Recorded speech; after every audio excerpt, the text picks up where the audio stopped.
लंका युद्ध अपने सबसे भयानक मोड़ पर पहुंच चुका था। चारों ओर धुएं, टूटे रथ, गिरे हुए योद्धा और घायल वानरों की कराहें गूंज रही थी। राक्षसों की सेना अभी भी पूरी ताकत से खड़ी थी और राम की वानर सेना थकान से टूट चुकी थी। उसी समय एक ऐसा आघात हुआ जिसने पूरे युद्ध का रुख बदल दिया। यह युद्ध अब केवल अस्त्र शस्त्र का नहीं रहा था। यह धैर्य, विश्वास और आत्मबल की अंतिम परीक्षा बन चुका था। उसी समय मेघनाद ने युद्ध भूमि में प्रवेश किया। उसका रथ आकाश में तैरता हुआ प्रतीत हो रहा था। उसके हाथों में ऐसा अस्त्र था जिसे देखकर स्वयं देवता भी भयभीत हो जाएं। उसने बिना कोई चेतावनी दिए अपनी मायावी शक्ति नागपाश से लक्ष्मण पर प्रहार किया। अगले ही क्षण लक्ष्मण का शरीर भूमि पर गिर पड़ा। एक गहरी डरावनी शांति छा गई। राम दौड़कर लक्ष्मण के पास पहुंचे। उन्होंने लक्ष्मण को अपनी गोद में उठाया। लक्ष्मण की आंखें बंद थीं, सांसें अत्यंत धीमी थीं। उनका शरीर ठंडा पड़ने लगा था। लक्ष्मण, आंखें खोलो। राम की आवाज कांप रही थी। सुग्रीव आगे बढ़े।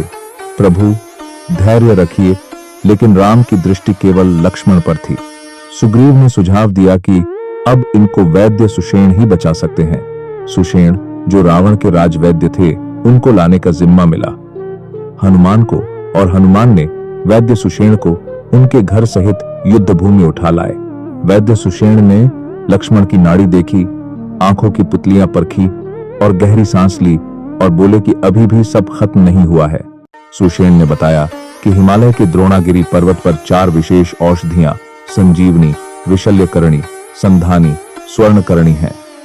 सूर्योदय से पहले वे बूटियां लानी होंगी, तभी लक्ष्मण के प्राण वापस लाया जा सकता है। समय हाथ से फिसला जा रहा था। तभी सबकी निगाहें हनुमान की तरफ देखने लग गई, क्योंकि सबको पता था कि यह काम केवल हनुमान ही कर सकते हैं। हनुमान के चेहरे पर न भय था, न हड़बड़ी। उनकी आंखों में केवल एक चीज थी, दृढ़ निश्चय। उन्होंने राम के चरणों में शीश झुकाया। राम ने उन्हें उठाया, दोनों हाथों से कंधे थामे और बोले, हनुमान, तुम मेरे भाई से बढ़कर हो। आज तुम्हारे साथ मेरा हृदय भी जा रहा है। अब हनुमान अपने हिमालय प्रस्थान की तैयारी में लग गए। हनुमान समुद्र किनारे पहुंचे। चंद्रमा की रोशनी लहरों पर पड़ रही थी। हवा तेज हो चली थी। हनुमान ने आंखें बंद की, अपने भीतर की शक्ति को स्मरण किया।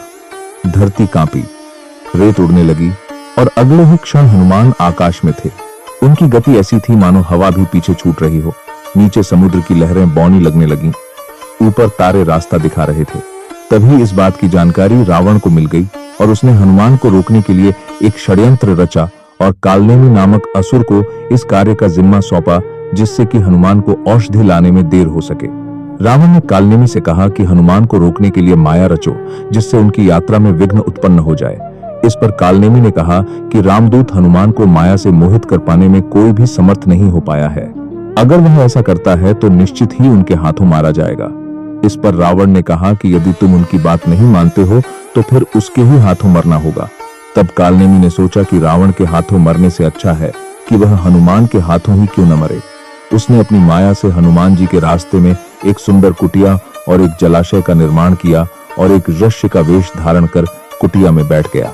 इस बीच आकाश मार्ग से जा रहे हनुमान जी को प्यास लगी तो वे सुंदर कुटिया देखकर नीचे आ गए। उन्होंने कालनेमी बने शिष्य को प्रणाम किया और पीने के लिए जल मांगा। तब कालनेमी ने कहा कि राम और रावण में युद्ध हो रहा है। राम जी ही विजयी होंगे। मैं यहाँ से सब देख रहा हूँ। उसने अपने कमंडल की ओर इशारा करते हुए कहा कि इसमें शीतल जल है, आप इसे ग्रहण करो। तब हनुमान जी ने कहा कि इतने जल से उनकी प्यास नहीं बुझेगी, कोई जलाशय बताएं। तब कालनेमी ने हनुमान जी को एक जलाशय दिखाया और कहा कि वहां जल पीकर स्नान कर लें, फिर वह दीक्षा देगा। हनुमान जी जलाशय में पहुंच गए और स्नान करने लगे। तभी एक मकड़ी ने उनका पैर पकड़ लिया। उन्होंने उसका मुख फाड़ दिया, जिससे वह मर गई। तभी वहां एक दिव्य अप्सरा प्रकट हुई। उसने हनुमान जी से कहा कि श्राप के कारण उसे मकड़ी बनना पड़ा था। आपके दर्शन से मैं पवित्र हो गई और मुनि के श्राप से मुक्त भी हो गई। अप्सरा ने बताया कि आश्रम में बैठा ऋषि एक राक्षस है जिसका नाम कालनेमी है। यह बात जानकर हनुमान जी तुरंत कालनेमी के पास गए और बोले कि मुनिवर, सबसे पहले आप गुरु दक्षिणा ले लीजिए, मंत्र बाद में दीजिएगा। इतना कहकर हनुमान जी ने उस कालनेमी को अपनी पूंछ में लपेट लिया और पटक कर मार डाला। मरते हुए कालनेमी का राक्षस स्वरूप सामने आ गया।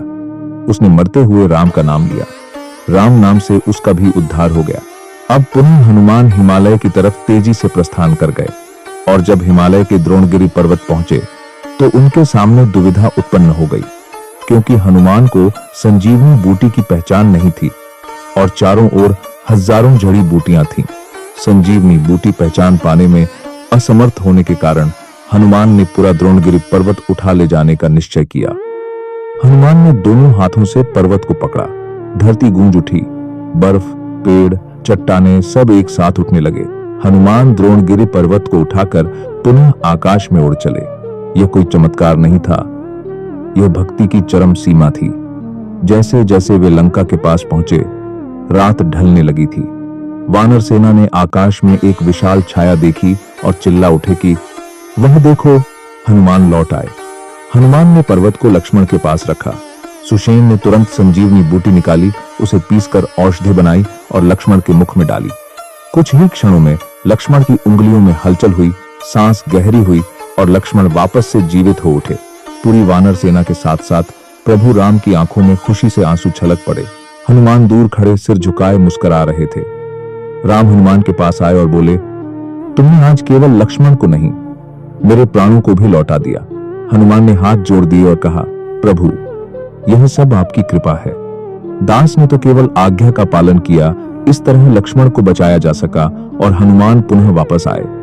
वैद्य सुषेण को उनके घर सहित लंका छोड़ आए।